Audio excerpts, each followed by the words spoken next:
के आँखी के तारा हो। जय हो वे तो अमरदास गुरु बाबा, जय हो वे तो अमरदास गुरु बाबा।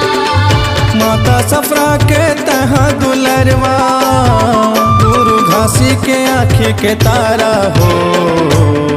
जय हो तोर अमरदास गुरु बाबा, जय हो तोर अमरदास गुरु बाबा।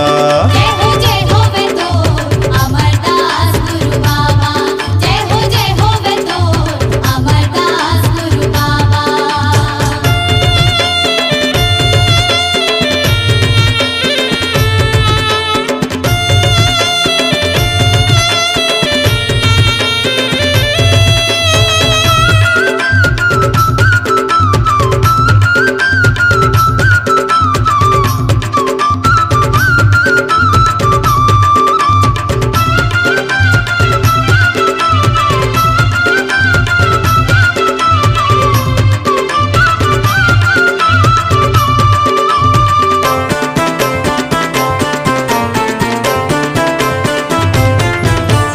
जुलाई महीना सन 1784 के साल, वीरपुरी माँ जन्म भये गुरु घासी के लाल।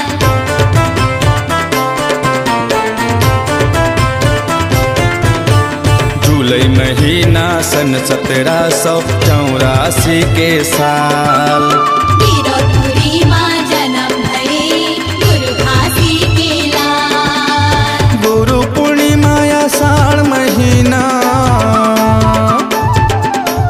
गुरु पूर्णिमा या साढ़ महीना, मास तिथि शुक्रवारा हो। जय हो वे तो अमरदास गुरु बाबा, जय हो वे तो अमरदास गुरु बाबा।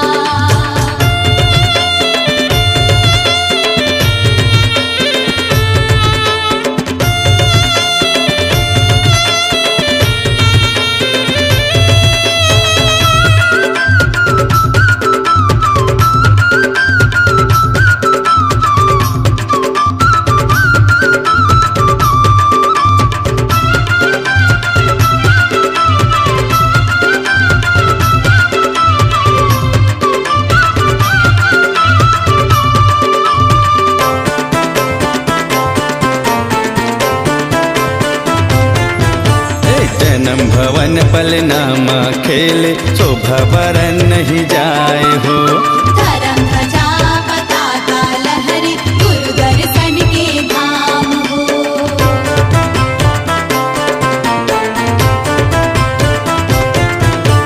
जन्म भवन पलनामा खेले, शोभा बरन नहीं जाए हो। धर्म ध्वजा पताका लहरी, गुरु दर्शन के धाम हो। मंगल सोहर पंथी नाचे, मंगल सोहर पंथी नाचे, गुरु घासी के ये द्वार हो।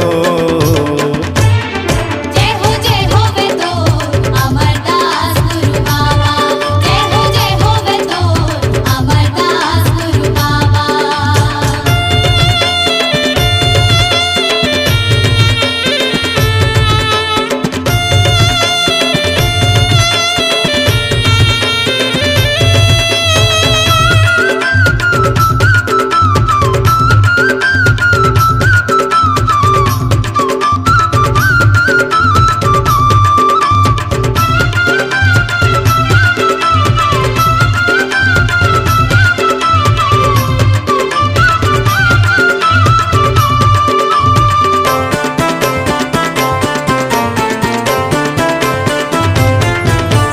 बाल ब्रह्मचारी तपस्वी गुरु, अगम अथा गुणवान है।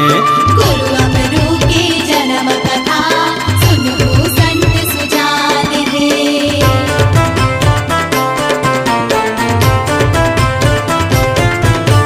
बाल ब्रह्मचारी तपस्वी गुरु, अगम अथा गुणवान है।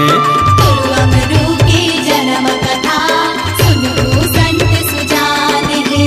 सफरा के कोरा तालिए बाबा,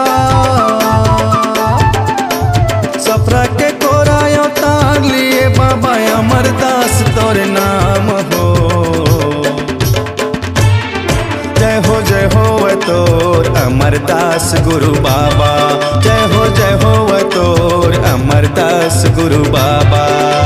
माता सफरा के तहाँ दुलरवा, गुरु घासी के आँखी के तारा हो।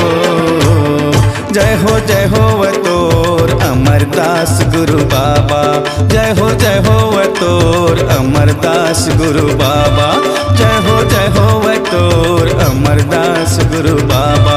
जय हो वे तोर अमरदास गुरु बाबा। जय हो तोर अमरदास गुरु बाबा। जय हो वे तोर अमरदास गुरु बाबा। जय हो तोर अमरदास गुरु बाबा। जय हो वे तोर अमरदास गुरु बाबा।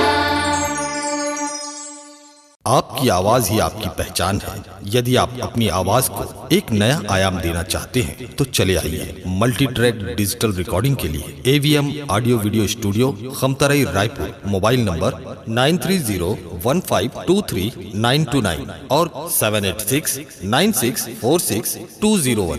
यदि आप नए एवं पुराने गीत सुनना चाहते हैं तो avmgana.com में जाकर गाना फ्री डाउनलोड करें और YouTube चैनल में AVM गाना और KK कैसेट्स को सब्सक्राइब करें। आप सुन रहे हैं गोविंद सोनवानी को। प्रोग्राम हेतु संपर्क करें 9827924660 खमतराई रायपुर।